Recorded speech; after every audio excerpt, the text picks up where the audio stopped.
उत्तराखंड के हर्षल में बोले प्रधानमंत्री नरेंद्र मोदी, मुझे मां गंगा ने गोद लिया है। प्रधानमंत्री नरेंद्र मोदी ने कहा कि मुझे यहां पर दशकों तक उत्तराखंड की सेवा का सौभाग्य मिला है। उन्हीं के आशीर्वाद से मैं काशी तक पहुंचा हूं और अब सांसद के रूप में भी काशी की सेवा कर रहा हूं। मैंने काशी में कहा भी था कि मुझे मां गंगा ने बुलाया है और कुछ महीने पहले मुझे ये भी अनुभूति हुई थी।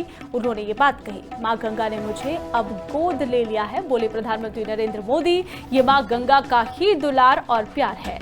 अपने इस बच्चे के प्रति उनका स्नेह है कि आज मैं उनके मायके यानी कि मुखवा गांव में आया हूं। तो प्रधानमंत्री नरेंद्र मोदी उत्तराखंड पहुंचे और उनके मुख से ये बातें उन्होंने कही है।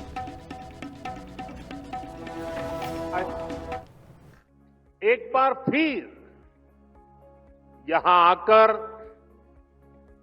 आप सब अपने परिवारजनों से मिलकर मैं धन्य हो गया हूं।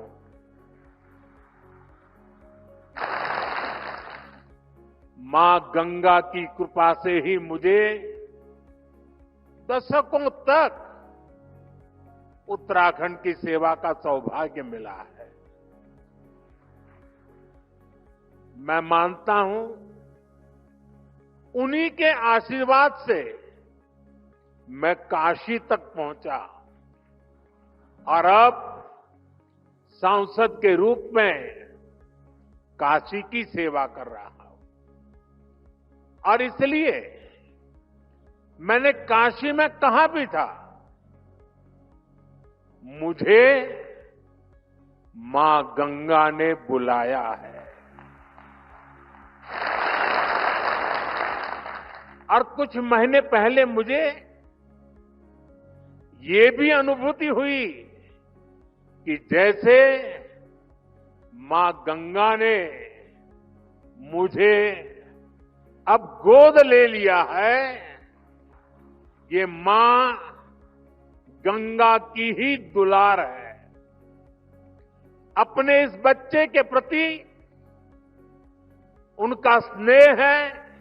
उत्तराखंड के हर्षल में बोले प्रधानमंत्री नरेंद्र मोदी, मुझे मां गंगा ने गोद लिया है। प्रधानमंत्री नरेंद्र मोदी ने कहा कि मुझे यहां पर दशकों तक उत्तराखंड की सेवा का सौभाग्य मिला है। उन्हीं के आशीर्वाद से मैं काशी तक पहुंचा हूं और अब सांसद के रूप में भी काशी की सेवा कर रहा हूं। मैंने काशी में कहा भी था कि मुझे मां गंगा ने बुलाया है और कुछ महीने पहले मुझे ये भी अनुभूति हुई थी। उन्होंने ये बात कही, मां गंगा ने मुझे अब गोद ले लिया है। बोले प्रधानमंत्री नरेंद्र मोदी, ये मां गंगा का ही दुलार और प्यार है। अपने इस बच्चे के प्रति उनका स्नेह है कि आज मैं उनके मायके यानी कि मुखवा गांव में आया हूं। तो प्रधानमंत्री नरेंद्र मोदी उत्तराखंड पहुंचे और उनके मुख से ये बातें उन्होंने कही है।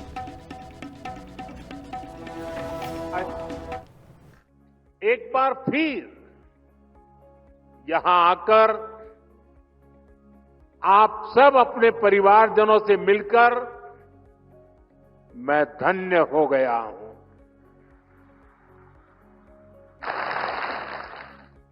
मां गंगा की कृपा से ही मुझे दशकों तक उत्तराखंड की सेवा का सौभाग्य मिला है। मैं मानता हूं उन्हीं के आशीर्वाद से मैं काशी तक पहुंचा और अब सांसद के रूप में काशी की सेवा कर रहा हूं। और इसलिए मैंने काशी में कहा भी था, मुझे मां गंगा ने बुलाया है। और कुछ महीने पहले मुझे ये भी अनुभूति हुई कि जैसे मां गंगा ने मुझे अब गोद ले लिया है, ये मां गंगा की ही दुलार है। अपने इस बच्चे के प्रति उनका स्नेह है।